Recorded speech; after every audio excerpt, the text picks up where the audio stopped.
Let me give you an example about samatha that suppress on nivarana or hindrances. There are three kinds of kusala or wholesomeness. Defilements is like the grass that grow from the land, something like this. It is the root of grass, under the ground, and then they grew up like this.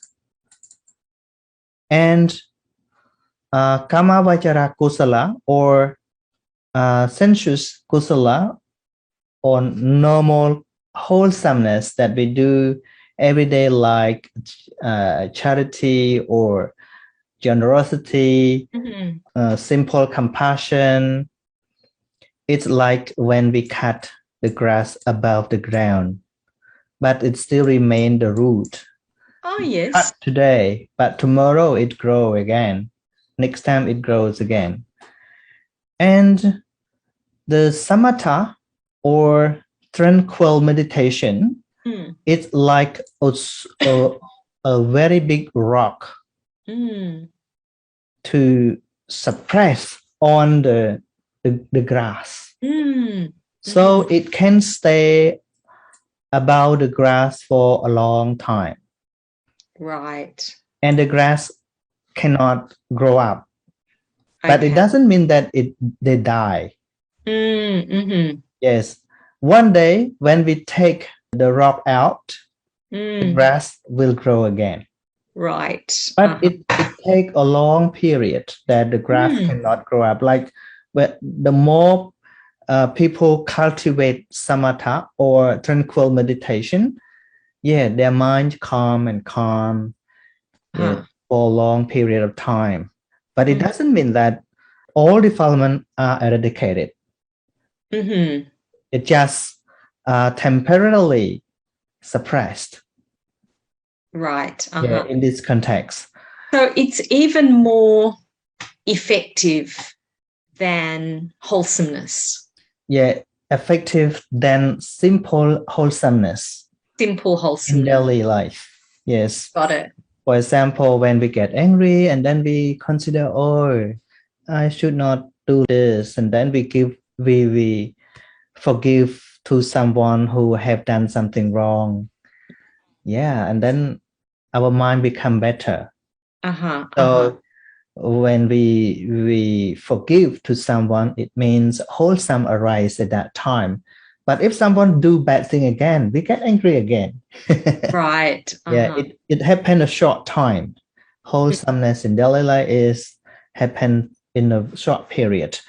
And tranquil meditation, it happened a long period of time. But it doesn't mean that it can kill the defilement. Just suppress. Right. Nivarana. Yes. So hindrances. And the best wholesomeness is called lokotara citta here, or supplementant cittas. Supplementant cittas is arise for those who have developed right understanding to the maximum level. Then the lokotara citta can cut the root of grass. Yes. So next time the grass don't grow up anymore. Right. Yes. They become Aryan, or those who completely eradicated defilement. Yes. So the lokotara wholesomeness or supplementant citta have function to cut the root of defilement. Sort of taking out the roots. Yes. And then next time the grass cannot grow up anymore. Like attachment, aversion, or ignorance have no more. So this is the last destination for those who follow the Buddha's path. Yes. But if we still in this wholesome and this wholesomeness, the grass still have the chance to grow up when we careless. Right. Yeah. It's the same thing as when we have a disease. When we just use painkiller, the virus still exists in our body. It makes us sick again. Right. Yes. When all virus have completely cured, it means we are fine. I mean, we won't get sick again because of that virus. Oh. So when the tranquil meditation is developed, all these cetasika arise again and again and again for a period of time. So that is why these all cetasika can work their function to suppress the hindrances or nivarana. But it is not the end of practicing Dharma. It is just to hold back the nivarana, not to kill. It's like to put the big rock above the grass. Got it. Yes. But the most important is to develop vipassana to cut the root of defilement. Yet it's the same thing as when we feel sick, not just use painkiller. The tranquil meditation is like painkiller, not cure. So do you do much meditation? This kind of meditation, I sometimes do it, but it is not what I like. What I like is to develop right understanding to all objects that experience through the six doors. This is what I like the most. Because when we develop tranquil meditation, is just for those who have completely free time to sit and follow the mind. So yeah, it's also good for those who have time to do that. But I prefer develop right understanding for everyday development. Because we live in the society. I'm not living in the forest. I'm not living in a quiet place. I'm living in the society. So I have to use my eyes, ears, nose, tongue every day. So right understanding of all realities in daily life is very important. Yeah, when we go to the market, then we go shopping, we can use tranquil meditation. We cannot close eyes at the shop. We have to open our eyes. We have to open our ears. So mostly, this tranquil meditation, the Buddha taught the monk, because the monk lived in Buddha's time. The monks stay apart from people in the quiet place. Yes. Or in the forest. So yes, it's a good time for them to develop tranquil meditation. They don't need to use eyes, ear anymore. But now even the monk live in the society, live with people. So sometimes it's not practical now. Yeah. And what I would like to deliver or to guide people to develop is not that one. It's about vipassana, the real vipassana, the right understanding of all realities through eyes, ears, nose, tongue, body, sense, and mind door, because this is the real world that we are living with. Buddha also taught like that. When we taught the monk, he also raised up this meditation. Like I told you, because the monk live in the forest or in a quiet place, they don't need to use much with eyes, ears, nose, tongue. Yes. But when the Buddha go to teach people, he explain how to deal with the current situation. Mm-hmm. Yes. So when someone is doing that tranquil meditation, first they concentrate on an object. Mm-hmm. Yes. But then as they develop, there's no object. Some people practice that kind of meditation by stare at one thing. For example, they look at the whole of something, or the lamp, the flame of the candle, for example. Yeah. And then they sit in front of that, and then they just stare at the flame, Mm. and then they repeat that tejo tejo tejo mean the flame or the fire.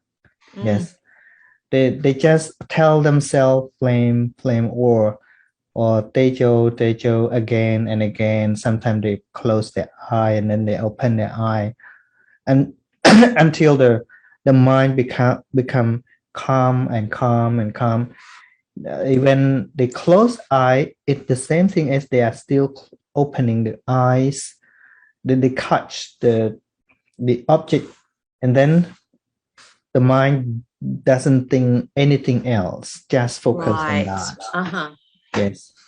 And at last, they no more open eyes, but the mind just focus on that. Yeah, it's just the way that the mind rests from the 6 doors. So flow only with the mind door.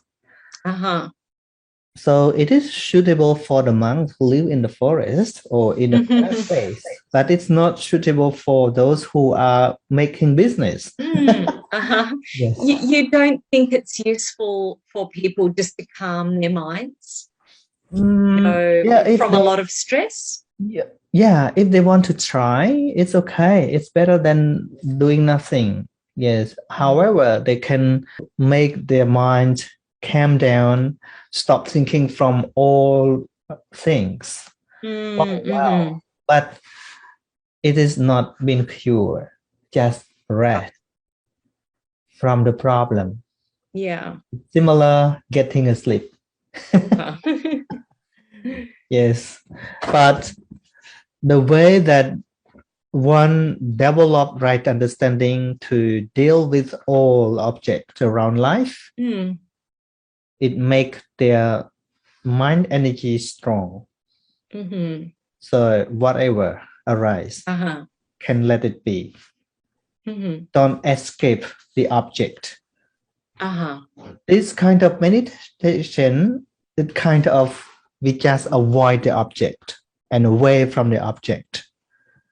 But develop vipassana, the real vipassana or right understanding, is to strengthen the power of the mind to absorb or to deal with all problems. This is the way I like the most.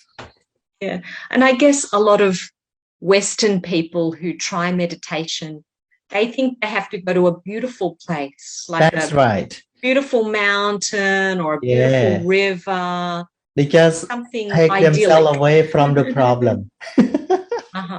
Yeah. And the most popular meditation is for contemplating on breathing in and breathing out. Yes. Anapanasati Kammatthana, that Buddhists in the world like the most now. And they always find a good place, quiet place, beautiful place to do it for 10 days or any period of time.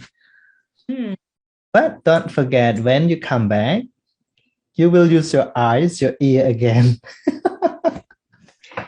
It's funny, when I concentrate on my breathing, it makes me a little bit anxious. Because then I am I notice, oh, I'm holding my breath. Sometimes if I get stressed, I hold on to my breath a little bit. Mm-hmm. Yes. So yeah, if I become very conscious about my breath, I feel a little bit anxious sometimes. Yes. Buddha's teaching is not push someone to do something that we don't really like. Yes. Yes. And the purpose of practicing Dharma is to understand the reality of all characteristics of nature or Dharma. Yes. It's not just escaping from problem or to avoid something, but accept everything. We can let things go when we understand the reality of all characteristics of Dharma that arise because of condition. Yes, like when people said something bad of us. In meditation or a tranquil meditation, we cannot hear people say because we go to the quiet place. We sit, even the phone are not allowed to use. Yes. Right? We sit in the quiet place. So we don't hear anything. Yeah. So when we're not challenged. Yes, we are not challenged with that. But the voice or the sounds that experienced by ear consciousness is the reality that we have to understand. It is the real life. Yeah. It is real life. Hearing is real life. Seeing is real life. We have to understand what is happening, what is arising. It is seeing. No one see. This is the trick. When people say I see, it is just the concept. Yeah. Yeah. When we are touched with concept with the word I, we're gonna happy or we're gonna disappointed with what we see, what we hear, what we heard. Yes. But when right understanding understands the reality of hearing is just hearing, no one hears. This is the key that hearing cannot hurt us. But if the attachment with hearing, so the following consciousness gonna be more attachment or disappointment. Right. Yes. Yes, when we heard some people praise or admire, and they admire me or praise me, gain more attachment with that. When we become happier with that, we are facing with the next suffering. When people stop admire or stop praising and they blame instead, we get more disappointment. Right, yes. But when the right understand about hearing is just hearing, no me or no people here, even they praise or they blame, up to them. It's just the voice, it's just the sound, arise and away. It's like the wind blow through our body and then flies away. Yeah, it is the real life. But it is not easy to develop understanding and to understand the reality around our life. It begins with right study. Yes. Without right studying, there is no any right practicing. Yeah. Without right practicing, the mental development is not improved. So we still live under the pressure of defilement, and then we suffer every day. Yeah. Yeah. In the chat box, I put you have to take baby steps. Small step, baby steps. Yeah. Yes. So bit by bit. Yes, little by little. You know, I have been a monk for a long time, and I also have many kinds of experience of practicing. The previous time, I just followed the old monk or elder people, and I could not judge what is right and what is wrong. Mm. You know, I just woke up in the morning and prayed to the Buddha statue, and in the evening, and then I thought it was the right way for practicing Buddhism. Uh-huh. But when I studied the Buddha's story, the Buddha's biology, Mm-hmm. during the Buddha's time, there were no any statue of Buddha. Mm. So all disciples never follow this rule that they have to pay homage to Buddha in the evening or in the morning, because those who really respect the Buddha is those who learn what the Buddha taught Mm-hmm. and then practicing in daily life respectively or individually, not related with the Buddha anymore. When we focus on seeing, hearing is our own seeing, not Buddha's seeing. Mm-hmm. So you want people to see what are the real teachings of Buddha, That's and right. then what has just become cultural, Yes, rituals. that's right. Yeah. Not just in Cambodia, even in Sri Lanka or in Thailand or Myanmar, most of them practice tradition, not the Buddha's teaching. Mm-hmm. Yes, that is why they easily have argument with each other between the different practicing, Mm-hmm. because they follow their culture. So different country, we have different culture. So how can we join together the same way? We cannot. Mm-hmm. But when we back to the real teaching of the Buddha or original teaching of the Buddha, there is no different. You could say it's universal. It's universal, yes. Yeah. So when we focus on seeing, everyone can see, right? Can see. Yeah. When we focus on seeing, seeing is just seeing, hearing is just hearing, smelling is just smelling. So we all have the 6 doorways. Mm-hmm. Yes, the 6 doors of consciousness. And all problems that we are facing in daily life always come through these 6 doors, not the 7th door from this 6th door, through eye, ear, nose, tongue, body sense, and mind door.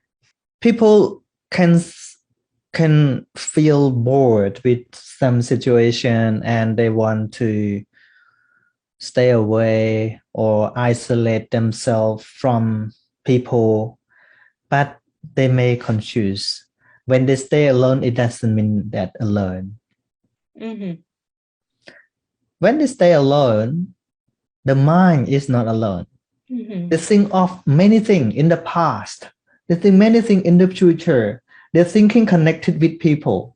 One story, one monk in the Buddha's time, he always walk, sit, or sleep alone. Mm-hmm. And news about him passed from one monk to another. At that time, when the monk were talking about him, that he always walk alone, sit alone, sleep alone. And then Buddha said, monks, I don't say that a monk who always sleep alone, walk alone is a single or alone, a real alone. Mm-hmm. But those who even staying in the group of people, but when they see something, they contemplate on seeing, they is just seeing. Hearing is just hearing. Smelling is just hearing. No I or someone else in seeing. Those who always contemplate about that is truly alone. Those who only sit in the quiet place, but always think, oh, I went this place. I have been to that place. Someone said to me like this. Buddha did not call this person is alone. They live with many objects, with many, Right. Yes. So being alone physically physically, but the mind is not is alone. not so important. That's right. It's what the mind is doing. Yes, they just alone physically. That is why some people who stay alone for a long time, they may think something bad, or they decide to commit suicide because of not just alone, but feel lonely. Mm-hmm. Yeah, so I always say alone doesn't mean that lonely. Mm. Lonely, Does it? Mm. yeah, some people live with the family, but they feel lonely. Right. Yes. You feel lonely. Being alone doesn't mean you have to feel lonely.